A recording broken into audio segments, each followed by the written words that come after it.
seems that you can't turn anywhere these days without hearing about a ministry in one of the local churches here in Leland County where God is doing some amazing things. But it has to do with one person in particular being open to God, granting the resources and saying, what will you do with your life? I want to invite Michelle White to come and tell us just a little bit about how all that surrounding 5 loaves and 2 fish began to happen. May you find her story inspiring. May you find her story to be a witness and a model to say, I still have things to do for Jesus. Michelle. Thank you, Pastor. Good morning. Can you hear me okay? When Pastor asked me to speak about this, I really wasn't sure what I was going to say, but since God is always right here, right with us, he reminded me of a brick shard that I had written on, and prior to that, and during that time, pretty much my whole life, had spent it offering all of my power and gifts to the value of others. And I buried my talents, and along the way I kind of buried myself too. And the further I buried myself, the less I thought God existed. And then, I don't know why, on August 12th, 2011, I wrote on a shard, God, I am scared, but I am ready for your call. And then I don't know why, on February 28th, 2013, I scratched out, I am scared, and I left, God, I am ready for your call. My writing's kind of shaky. I'm feeling very strange. Actually, all kinds of things were happening. I couldn't quite understand it. And then when I was looking at this, I forgot that I had flipped it over, and again, I don't know why, but on December 3rd, 2017, I clearly wrote, God, I am ready for your call. My life has not even been remotely close to the same since each one of these,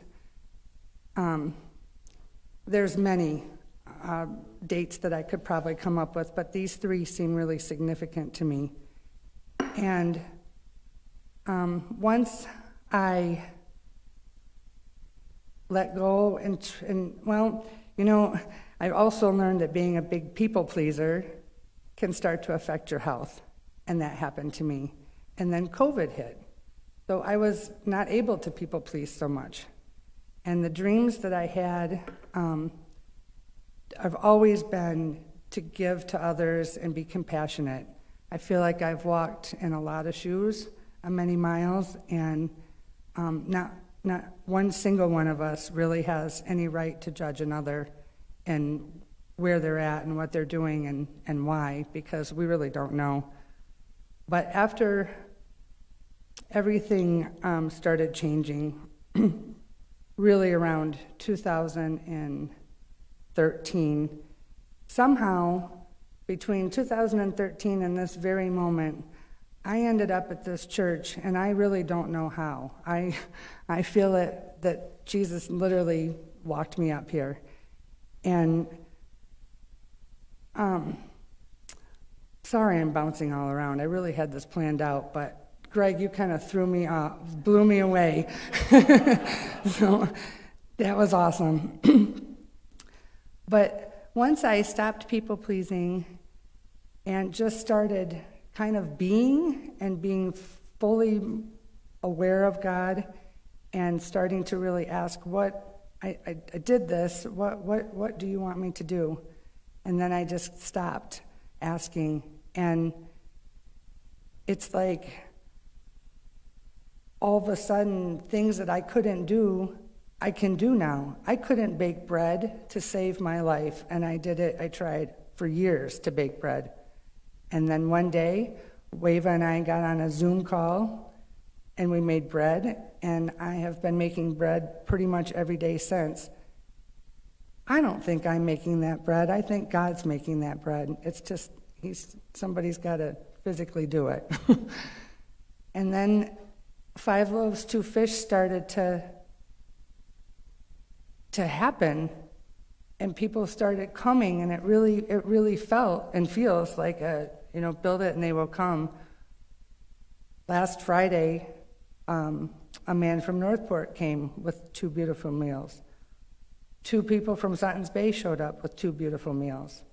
We had a 17-year-old making croutons and a 96-year-old that made cookies.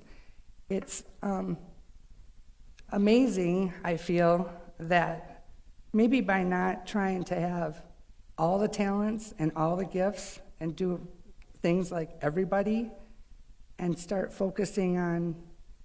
focusing on the little things that I could do, which is to be kind and compassionate. I don't know numbers. I can't stand story problems. Business is like, being able to feed people from my heart is truly my gift and talent, and I am extremely honored and blessed to have had the opportunity for people to believe enough for us to get this rolling. And if there's anything I can offer from my experience on wasting or not wasting our talents,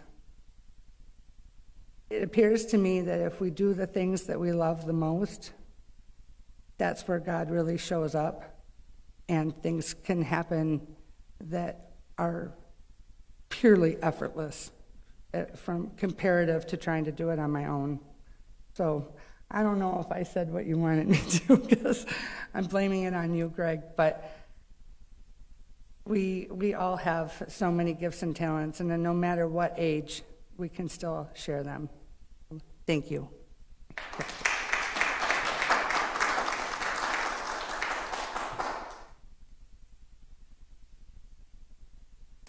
It's not about what I want you to say.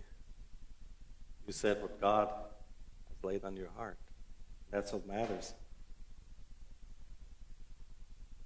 Michelle is an example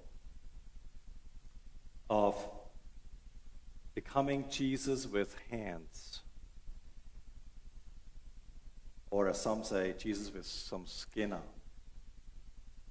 People can't relate to a Jesus that's out there and something that we learn in Sunday school and all these things.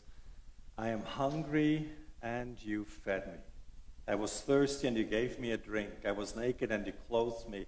I was imprisoned and alone and you came and visited me. That is what it's all about.